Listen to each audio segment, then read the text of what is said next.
from the CBS Bay Area studios, this is KPIX 5 News. Welcome back to KPIX 5 this morning. Time now 6:29. I'm Melissa Kane. Good morning. I'm Devin Fehely. Let's start this half hour with a check of our forecast with Julie. Well, we've got rain out there in high-def Doppler this morning. So yesterday was relatively dry for most of us. Today's going to be a little bit of a soggy day, but the good news is there is sunshine on the horizon. Starting off, though, with a look at that coastal flood advisory. This actually not related to the rain. This is due to the king tides. Minor flooding possible in any low-lying areas along the coast or the bay this morning, so do be mindful of that. High wind advisory goes into effect this evening, and that is due to the storm that's passing through. We're looking at winds in the 20 to 30 mile per hour range with gusts to 45. We do want to just be cautious because the ground is certainly saturated after this week of heavy rainfall, and here is more rain on the way. As you can see, that front moving into the North Bay right now, some heavy rainfall near Santa Rosa, slowly passing through Petaluma, St. Helena. You're seeing some heavy rain heading towards Napa, Novato, Vallejo. Farther south, we are getting sort of this prefrontal showers, light rainfall, scattered showers through Fremont, San Francisco. Futurecast showing that the rain we're seeing up north sort of pushes off to the east, and then we see an unsettled, damp day with showers off and on throughout the day. Another round of sort of widespread, more moderate rainfall moves through right around dinner time, and then we continue to see those residual showers behind the front through Monday morning, drying out for the second half of Monday. Heading out the door right now, temperatures are in the 50s, pretty much area wide. We are looking at showers off and on all day long, warming up into the low 60s for the warmest locations. Your full forecast still ahead. I'll tell you when we're going to see that sunshine coming up. San Jose police are investigating the shooting death of a woman on the city's east side.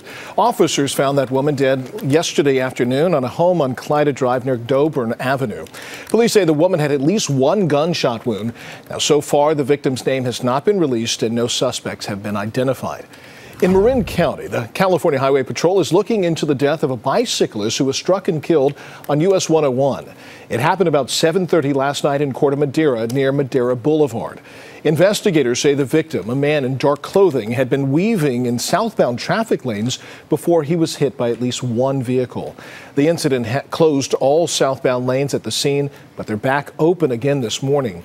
Now, one driver said that she swerved around that bicyclist just moments before he was hit.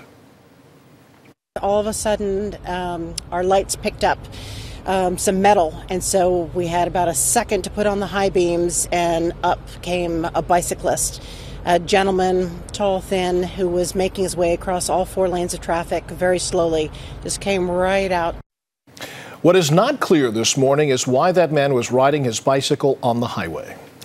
And President Trump has made an offer to try and end the partial government shutdown, now in its 30th day. Yesterday, the president offered Democrats a 3-year extension of protections for some undocumented immigrants, including certain people brought here as children and others who have temporary protected status. In exchange, he wants nearly $6 billion for a series of physical barriers.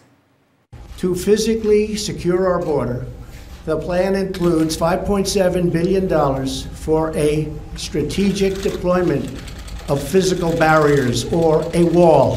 3 years of legislative relief for 700,000 DACA recipients brought here unlawfully by their parents at a young age many years ago. This extension will give them access to work permits, Social Security numbers, and protection from deportation. House Speaker Nancy Pelosi said in a statement, his proposal is a compilation of several previously rejected initiatives. It is unlikely that any one of these provisions alone would pass the House, and taken together, they are a non-starter. Pelosi says that Democrats want to strengthen border security with several measures, but they will not negotiate until the government is reopened. Now, last week, President Trump blocked Pelosi's planned trip to visit troops in Afghanistan, and the White House says Mr. Trump also canceled Treasury Secretary Steve Mnuchin's planned trip to the World Economic Forum in Davos, Switzerland this week. Pink hats and picket signs filled cities yesterday from Sacramento to San Jose. It was the third annual Women's March. Chopper 5 flew over a sea of people in San Francisco yesterday afternoon. People of all ages, races, and genders walked together calling for equality.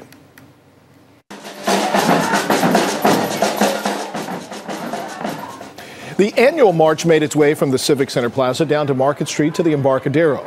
And while there were plenty of signs and banners with slogans, one thing that was noticeably different compared to previous years was the turnout. Organizers say that fundraising efforts were also down. Best guess would be about probably 20,000.